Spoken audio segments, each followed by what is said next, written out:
Good morning, world. It's your boy Mo, aka the Hoop Genius, alongside BJ Armstrong, the legend, the NBA champion, the agent extraordinaire, the point guard guru, coming at you live on your airways, bringing you your daily dose of NBA updates. BJ, how are you this evening for you and morning for me? It's 7 a.m. here in the UK, 11 p.m. over there in LA. How have you been? It's been a crazy night of NBA action, as always. Crazy night of NBA action. And we got a chance for 24 hours now to live in the glory and greatness of Ja Morant. We just refer to it now as simply the block. Listen, LeBron blocking Iguodala in the finals is known as the block. This, athletically, was way more impressive. I don't know in terms of impacting the game, but this was crazy. Oh. Now, I must have watched this play maybe 50, 60 times. I can't figure it out. How can he jump so high, block the ball with both hands to the points where he's like, we're not far away from Ja Morant just touching the top of the backboard with ease every time he wants. It's blown my mind. Hey, it blew your mind. It blew my mind. It happened right here in LA. And it was just incredible. Just an incredible play. The timing of the play to me was just amazing. I mean, he met the ball, ran him down, but he just made it look so easy, Mo. It was like he did it casually. You know, he just kind of, yep. You know, I'm going to let you get in front of me. I'm going to let you think you have a layup. But Avery Bradley, no, I'm here. And it's like when you have that chase down block mastered, like LeBron James, everyone knows has the chase down block master. So now when teams are fast breaking and LeBron James is on defense, players don't want to take those layups. The amount of times I see guys pass up layups because they know LeBron James is behind them and they don't want to get that shit swatted, end up on the highlight reel. We're going to start seeing that with Ja Morant. We're going to see the Ja Morant effect starting to take place. Teams are going to be getting more and more scared with that. And one thing we didn't get to talk about yesterday, if you didn't see yesterday's show, it was an amazing episode. We had Ethan Strauss join us, yes. A famous author, famous writer. I really appreciate him taking the time to come on. But one thing we didn't get to discuss yesterday was the young Grizzlies talking-ish to LeBron. I just realized it's my show, so I can say whatever words I want. The young Grizzlies talking-ish to LeBron James. I'm sorry if you guys have got kids in the car while you're listening to this. Uncle Mo apologizes. That's a bad word. But for the rest of you, the Grizzlies were talking their talk against LeBron James, and LeBron James weren't too happy about it. Now, I love seeing the young team talking their talk, playing with confidence, playing with sauce, playing with style and charisma. What'd you make of that, BJ? Well, you know, it's funny you said that, Mo. I was talking to some of the old heads, and we were talking about that last night, that very thing, when the young guys start to talk trash to you. Mm-hmm. And we all said the following: that was a sign for us to retire. And we were laughing about it. You know, you lose your patience, and you know, we've all been there when the young guys start to talk their talk. And we all laughed and chuckled and said, that's when we knew it was time. Our time was ticking. Our time was coming to an end. Now, I don't know what this means for LeBron. It's a different era. But, you know, it was funny you said that. We actually sent the video, passed around in a little group chat. You know, some of these guys are Hall of Famers who shall remain anonymous. You know, here not to be, you know, dropping names. But we were laughing about that very thing. We're saying we're starting to see him get into more and more altercations with these younger players. And we were all young too. So it was like a little funny thing. It's funny to hear you say it as well. You know, a lot of executives around the league say the Grizzlies talk more than any other team out there, which is rare because, you know, you would expect it from older players and the Draymonds of the world. But it's actually the Grizzlies that, you know, are coming through and talking their talk. And I'm here for it, man. Especially when you're playing the way they're playing. What are they, 9 games undefeated now? I'm really here for it. So, you know, they're up to 4th, exceeded all expectations, doing their thing in the West, putting teams on notice, and guys like Desmond Bane, underdog story. I love what's happening with him. I was reading a story from him yesterday about, how he's personally offended about every single team that didn't draft him because he fell down to 30th in the draft. And, that little chip on his shoulder that's really making him go hard and do what he's doing. So, I love what I'm seeing from the Grizzlies. For LeBron, I always thought it's an advantage that, everyone who comes into the league sees him as an idol and they've been looking up to him his whole life, and he had a psychological edge. The same way Michael Jordan had an edge over people because they're all wearing his shoes and they all want to be like Mike. But now we're starting to see these guys come in and say, hey, listen, I don't care about none of that, LeBron. Let's play. So I'm here for it. The Grizzlies are on top of the world. We're going to flip to the other end of the spectrum to a team that has fallen below expectations, to a team that had their fans going wild, and the fans were talking their talk, famously in the playoffs last season before losing, and famously at the start of this season. And they're still talking, but the fans are not happy. The fans at Madison Square Garden, the New York Knicks, bing bong. Yeah. Bing bong. Yeah. They ain't happy. Forget about it, Mo. Forget about it. You got a message for Joe Byron? They're not happy. Now, Julius Randle ain't taking too well to this. They were booing the Knicks. They were booing Julius Randle the other day. Bearing in mind the Knicks, who were the 4th seed last season, currently sit below 500 in 11th place in the Eastern Conference. They're 6-4 of their last 10, which isn't bad. But we all know the crowds in New York can be very hostile.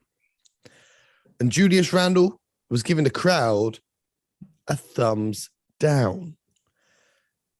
The Knicks, their fans have been suffering for a long time. They've not really been good since the year 2000. They had a few runs with Carmelo Anthony and they had Linsanity, but they've never been serious. But Julius Randle told the fans to shut up. He told the fans, get off his back.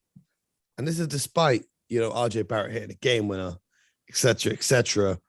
The league fined Julius Randle $25,000 for egregious, profane language, even though he put an apology on Instagram. Tom Thibodeau said, Julius had a bad day at work. And that's to put it lightly. Now, BJ, you've played at Madison Square Garden. You've played against the fans in New York. You've played in front of the home fans, primarily in Chicago, where you spent quite a big chunk of your career. Now, fans can get very passionate. What's your take on Julius Randle getting, let's say, emotional about the fans booing him? What's your take? This is a very tricky slope he's on right now, Mo. And I'm very concerned because these fans are not only, in my humble opinion, the greatest fans. Everyone claims they have the greatest fans. Truth be told, it's the New York Knicks fans. They're the most knowledgeable. They are passionate. They're loud. They're obnoxious. And what I love about the Knicks fans, it's never personal. I love the Knicks fans. I love the Knicks fans because they'll call you every name in the book. But after the game, they'll be like, hey, Mo, I love your game. And that's what I love about the Knicks fans more than any other fan. It's never personal with them. They show up, they root for their team no matter what. They can talk about the Knicks, but you and we can't talk about the Knicks. And they love their team, okay? They love their team. And I can't think, Mo, of a better place, a louder place, a more obnoxious place to be good and win. In my next life, Mo, I want to come back as Derek Jeter and play my entire career in front of the New York fan base and win, of course. Of course, because unlike Derek Jeter, actually the Knicks did win last night, but Julius Randle. Yes. Let's talk about it. Julius Randle. Let's talk about Julius. Let's talk about Julius Randle. Talk about it. 1 from 7 from the field, 0 from 3 from downtown, 0 free throws attempted, finishes the game with 2 points. Now, this is a man who was an all-star, who was an all-NBA player, who is the most improved. Are we going to start doing an award for the most unimproved player? Because I think Julius Randle will be in the running for it this season. Mo, when you talk that talk, you better walk that walk now. You better walk it now. Now, what was said was said. The New York fans base, they, to me, are the most knowledgeable fans in the league.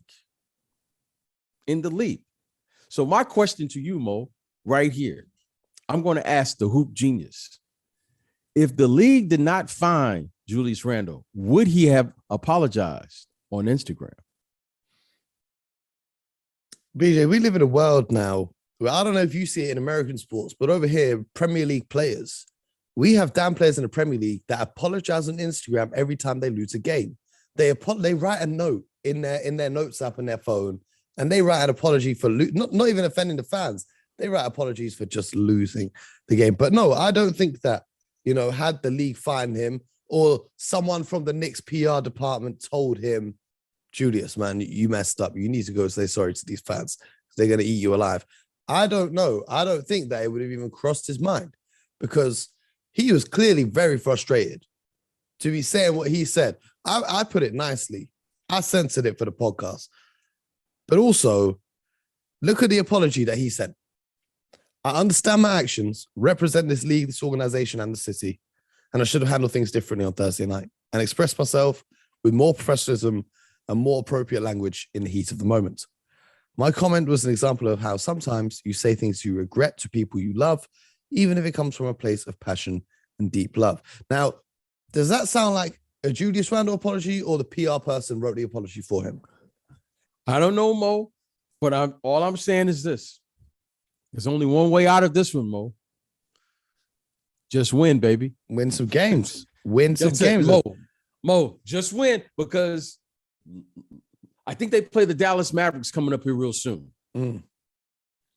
Okay? This building, Madison Square Garden, is going to be rocking.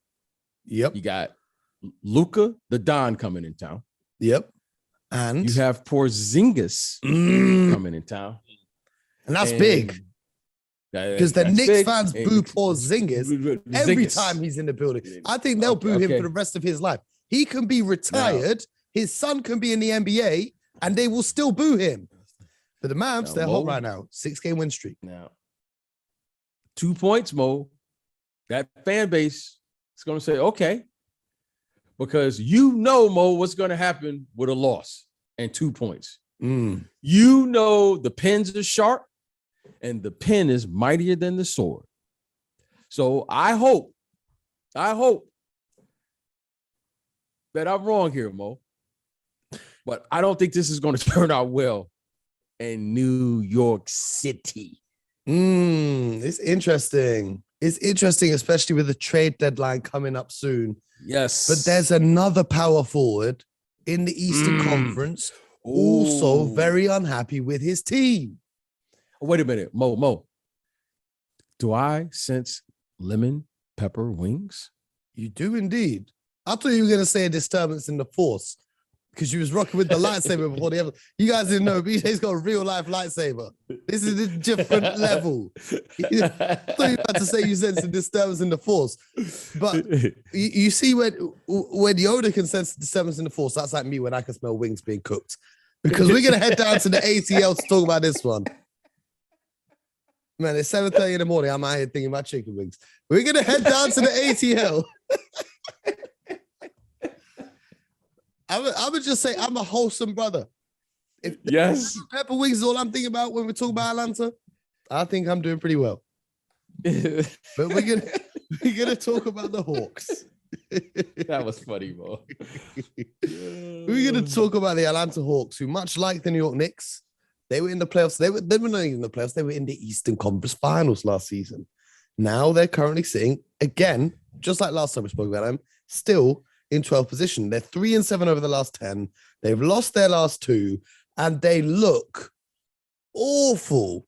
They look absolutely terrible. And one John Collins, shouts to my guy John, is unhappy with how things are. He's unhappy after signing that $125 million deal last summer. Oh, wow.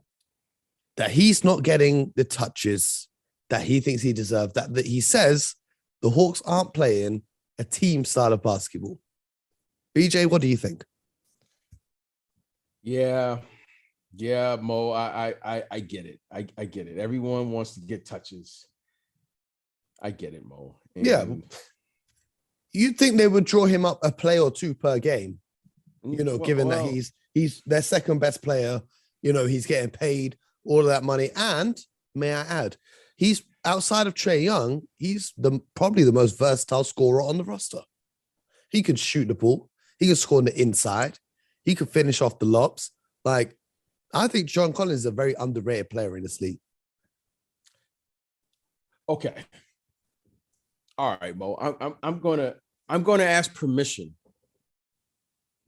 to tell it like I see it, and I'm gonna ask permission to tell it how it is. You never need permission. You go through, bro. Yeah. Well, you got to ask, because I have an appreciation for these players. I have an appreciation, and the appreciation is bad teams want touches. Good teams, the Warriors, the Suns, they want to defend and get stops. It seems to be something lost in the translation on how to become a good team. Okay. Now, I watched the Atlanta Hawks play the other night versus the LA Lakers. They're missing perhaps their best player, Anthony Davis, right now, give or take. All right. Street clothes. Yes. I watched the Atlanta Hawks give up 134 points to the LA Lakers. Now, I wouldn't say the LA Lakers right now. No. They are the Brooklyn Nets. They are the Golden State Warriors. They are the Phoenix Suns, or, a three-point shooting team like the Utah Jazz. I watched the LA Lakers score 134 points. And Avery Bradley dropped 21 of them. I thought it was back in 2013, and I was watching prime Avery Bradley because he didn't even score that many points then. Now, Mo, I watched this game. I just happened to watch this game because I thought it was a must game for the Atlanta Hawks, a place where they can turn it around, beat the Lakers, then play the Clippers. They gave up 134 points, Mo. Malik Monk has about 28 or 29 points. Yep. LeBron James has 30-something points. Our good friend Avery Bradley has 21 points. Shouts to AB. THT comes off the bench, has about 20, 21 points. Melo's cooking. And then I started watching the Atlanta Hawks. I said, this team is very talented, right? They got Trae Young, John Collins, Bogdanovich, Capella, my man, Red Velvet, Herder over there. Yeah. Gallinari's back. And something's not right. Now, it's obvious to me what's going on with this team. It has nothing to do with their offense. It's all defense. Defense. It's all defense. Yeah. So, John Collins, you can demand more touches. You guys scored 118 points yourself. That's more than enough points to win the game. But to give up 134 points, okay, my man. To the Lakers. Not the Lakers. To the Lakers. That's just effort and energy. That's a gut check from the team to say the following. We got to hold ourselves accountable here to defend. This isn't an offensive thing. This isn't, I need more touches thing. I watched him in that game. I don't remember him having one assist that entire game. Mo, you can look it up. He finished with 0. He finished with 0. So, Mo, this isn't about touches. This is about good old-fashioned effort and energy. Now, and it starts with Trae Young. I want to say, yeah, I was about to say your catchphrase. It begins with your best player. With the best player. And Trae Young is the best player. And Trae Young's defense, okay? He gives up 21 points. Trae Young's what? No disrespect. No disrespect to Avery Bradley. Avery Bradley is a terrific player. You said Trae Young's what? Defense. It's Trae Young's what? You're saying something, but I'm not understanding. I don't think I've ever heard of this. Trae Young gave up 21 points to Avery Bradley. Okay. Avery's not the first or second or third option in this offense. He's not an option in the Lakers offense. Okay. Now, that's where it starts. So I would hope that John Collins, because he's a terrific player, he's a terrific young player, and I think he has a chance to be an all-star someday. The Atlanta Hawks reached a level last year that I don't think anyone expected them to reach. And now they are dealing with the expectations of the fan base and the critics. Yeah. And right now they are really failing miserably. Well, because right now they're not playing well, it's especially on the defensive end when you watch them.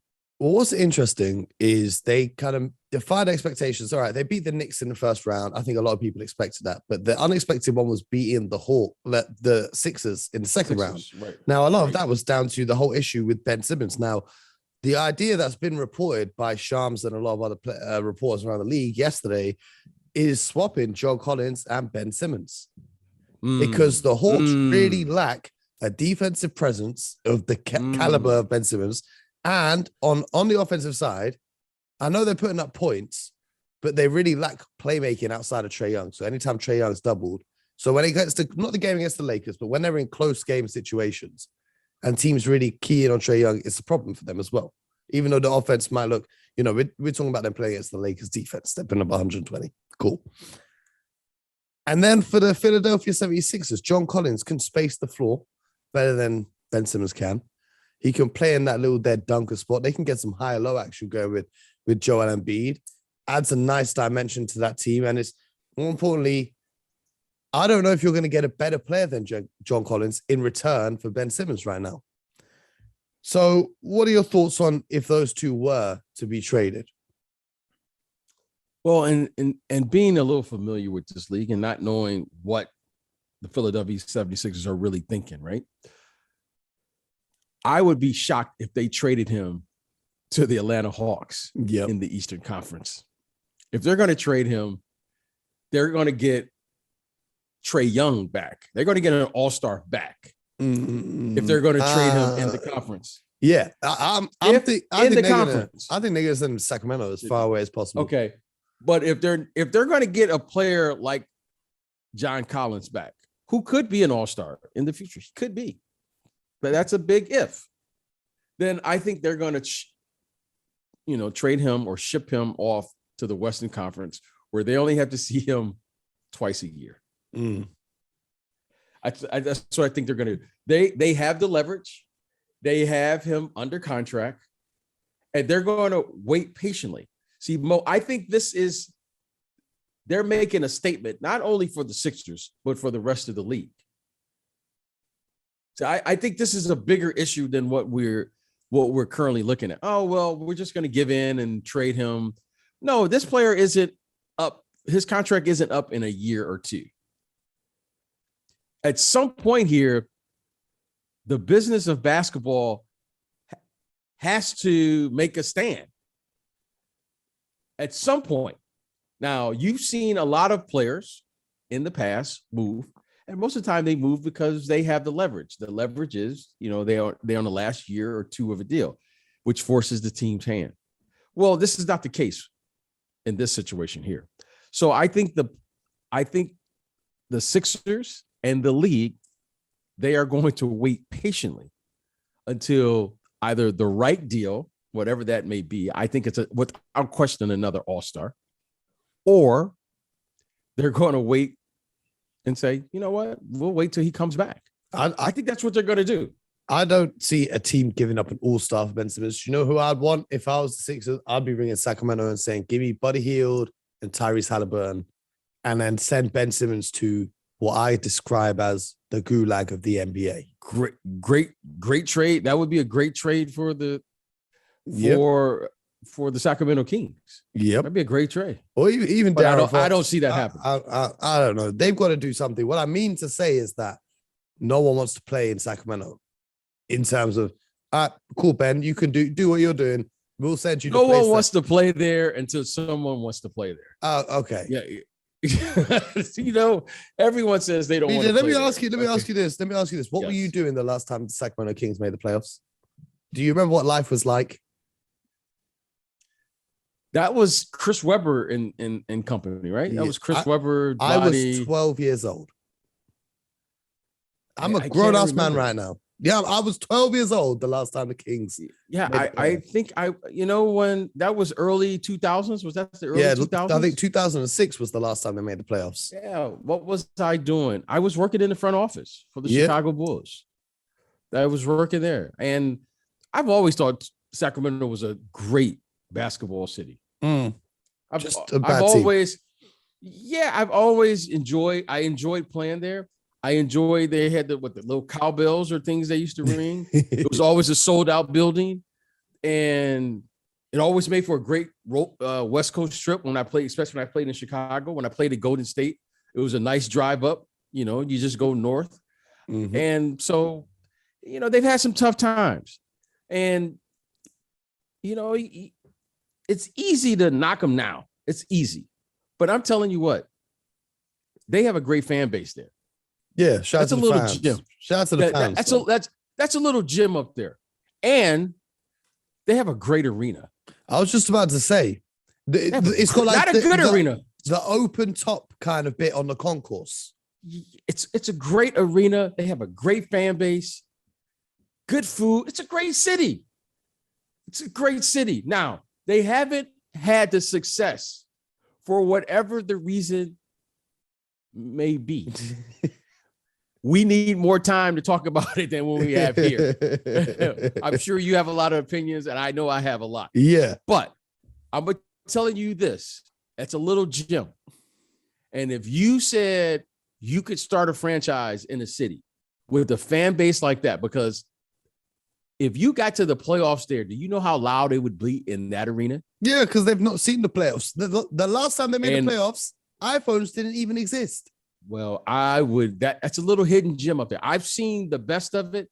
I've seen it play out where, they have a little competition going, a little rivalry going with the Warriors. I've seen it at its height. I've seen them in the playoffs, and I know what that place could be. So while everyone else is saying the Kings, that would be a great place, Mo. It'd be a great place. It remains to be seen. It remains to be seen. I believe when I say, listen, once again, we're running out of time, but I just want to say, hit us with your questions. We're going to answer some of your questions this week. We appreciate all of you guys locking in, everyone who's been leaving reviews, leaving 5 stars, Spotify and Apple and all of them things there. We really appreciate you guys. We hope you guys are enjoying the daily pods. So much of you guys have been showing us love, sending us messages, tweeting us, sharing the podcast with your friends. Tomorrow, we're going to have to talk about one Mr. Damian Lillard and the situation going over there in Portland. Mo, are we going to stay out west? To all my Kings fans, to all of our Kings fans, stand up. I can tell you this for a fact, BJ. There is only one Sacramento Kings fan that listens to this podcast. His name is Jack. And he wakes up every morning at 7:00 in the morning. I look at Twitter and he's just angry.